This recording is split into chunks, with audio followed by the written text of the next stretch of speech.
जपानमधल्या एका माकडाच्या पिलाची कहाणी जगभरात व्हायरल होतीये.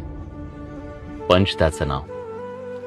जन्मानंतर काही दिवसातच त्याची आई त्याच्यापासून दुरावली.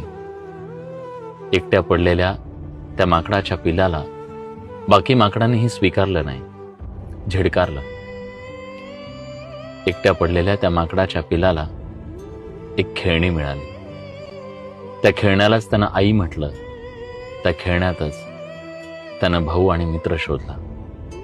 त्या निर्जीव खेळण्याला त्यानं घट्ट मिठी मारली.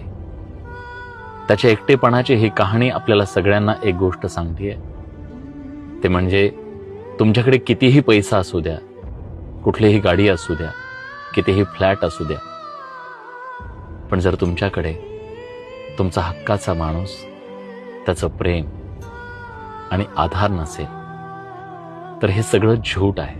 त्यामुळे आपल्यावर प्रेम करणाऱ्या माणसाची आपण कदर केली पाहिजे. आणि एक कटू सत्य सांगू, तुमच्याकडे कितीही धनदौलत असू द्या, तुमच्याकडे कितीही पैसा असू द्या, पण एक असा शब्द आहे ज्याची उणीव कधीच भरून निघू शकत नाही, कुठल्याही बाजारात ती मिळू शकत नाही. ती म्हणजे आई.